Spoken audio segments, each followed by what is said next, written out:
Concours et dédié à la Refoua Shelema Bezrat Hashem, le Karen Simcha, Bat Francine Luna, El Narefanala, El Narefanala, El Narefana, Zchut Etoragen Bala, Vechen Yasov Omar Amen.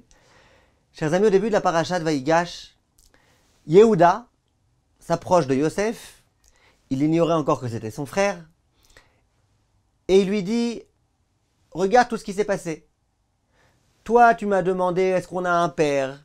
Et voilà ce que je t'ai raconté. Et tu m'as demandé est-ce qu'il y avait encore des enfants. Et voilà ce que je t'ai raconté. Et il commence à lui raconter tout ce qui s'était passé dans la paracha de la semaine dernière. Les commentateurs posent la question, ils disent, je ne comprends pas. Qu'est-ce qui se passe ici? Yehuda, il rajoute rien du tout. Il vient juste rappeler à Yosef ce qui s'est passé. Ben ça va, Yosef, on n'a pas dit qu'il avait perdu la mémoire. Il rajoute rien de plus. Comment il pensait qu'en re-racontant l'histoire, ça allait peut-être amadouer Yosef? Et le pire, c'est que ça a marché. Comment ça a marché? D'un coup, il écrit Vaïtapak, Yosef, il n'a pas réussi à se contenir, et puis il a fait sortir tout le monde, il s'est mis à pleurer. Qu'est-ce qui s'est passé? Il a juste raconté son histoire. Bien Esfat Emet, et il dit quelque chose de très très fort. Il dit que Yehuda, à ce moment-là, il a voulu se rappeler, et se rappeler fortement, et ancrer en lui, que tout ce qui s'est passé du début jusqu'à maintenant, c'est Hachem qui le fait. Il savait très bien, Yehuda, que la seule façon de pouvoir s'en sortir, c'est d'accepter le décret d'Akadosh Baruch Hu, de comprendre que rien n'est le fruit du hasard, de comprendre que tout est entre ses mains. Et il s'est dit, allez, je vais re-raconter l'histoire, en comprenant bien que dans chaque étape de l'histoire, c'est Hachem qui était présent, c'est Hachem qui a fait cette chose-là, et pour le bien. C'est dans cet état d'esprit qu'il a raconté. Et comme on le sait, au moment où tu reçois sur toi le décret divin, Akadosh Baruch Hu, d'un coup, il aide. Comme le Rachaim Akadosh dit dans notre paracha, Sama de Issouré qui boulait. Tu veux un médicament contre les épreuves, c'est d'accepter les épreuves, de comprendre qu'elles viennent d'Akadosh Baruch Hu. C'est ce qui s'est passé ici. D'un coup, au moment où Yehuda s'est bien rappelé, s'est renforcé dans le fait que tout entre les mains d'Hachem, Yosef il a craqué. Pourquoi? Parce que Kadosh Baruch Hu, ça y est, il a dit à Yosef, allez Yosef, sois gentil avec lui, voilà, ça y est. Maintenant, il faut enfin que les problèmes commencent à se résoudre. Et c'est en ce sens-là que certains commentateurs expliquent, il est écrit dans la Gemara, à la kol, imamar shakol niya bidvaro yatsa.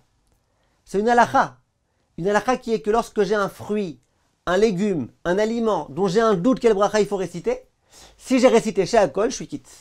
Parce que chez Akol niya bidvaro, ça inclut tout. Akol, tout a été créé par sa parole. Disent les commentateurs, celui qui dit, dans toutes les choses qui lui arrivent dans sa vie, chez Akol niya bidvaro, tout provient de la volonté d'Akadosh Baruch Hu. Et bien lui, qu'est-ce qui se passe? Yatsa. Yatsa, littéralement, ça veut dire il est sorti. Il est sorti de quoi? Il est sorti des difficultés dans lesquelles il était. Il y a une difficulté, elle pesait sur toi, t'as accepté? T'as accepté que Akol niya bidvaro, que tout provient d'Akadosh Baruch Hu, Yatsa. La difficulté, elle va s'en aller. Le Netivot Shalom, il raconte que lorsqu'il était enfant, il se trouvait chez son père. Et à un moment donné, il y a les armées allemandes, c'était pendant la Première Guerre mondiale, qui sont entrées à la maison. Ils étaient armés, et ils ont dit tous les membres de la famille qui se mettent debout, la face au mur. Et on va leur tirer dessus l'un après l'autre. À ce moment-là, le rabbin dit juste une seconde, je vais boire un verre d'eau avant. Il dit à son fils, s'il te plaît mon fils, amène-moi un verre d'eau. Il prend le verre d'eau dans sa main. Il se concentre de toutes ses forces. Il dit Baruch Ato Hashem Elokeinu Melech Haolam She'akol niya bidvaro, il fait la bracha. Il commence à boire. Et d'un coup, on entend des grandes émeutes dans les rues de Bernovitch, là où se trouvait le Rav. Et des émeutes, les gens étaient en train de dire Why, il y a l'armée de Russie qui est venue pour se battre contre nous. Il faut qu'on sorte, il faut qu'on se batte. D'un coup, tous les soldats, ils ont quitté la maison du Rav, ils souhaitaient se battre contre les Russes. Moralité, le Rav, ses enfants, toute la famille a été sauvée. Alors le fils s'est adressé à son père, il dit, mais papa, il y a eu un miracle ici. Le père, il dit, t'as raison. Mais moi, c'est ça que j'ai reçu de mes maîtres. Que celui qui dit chez Akol niya bidvaro avec Kavana, c'est la meilleure façon d'être mamtik les dinim. Ça veut dire de rendre doux la rigueur. Il y avait de la rigueur là, on a failli y passer.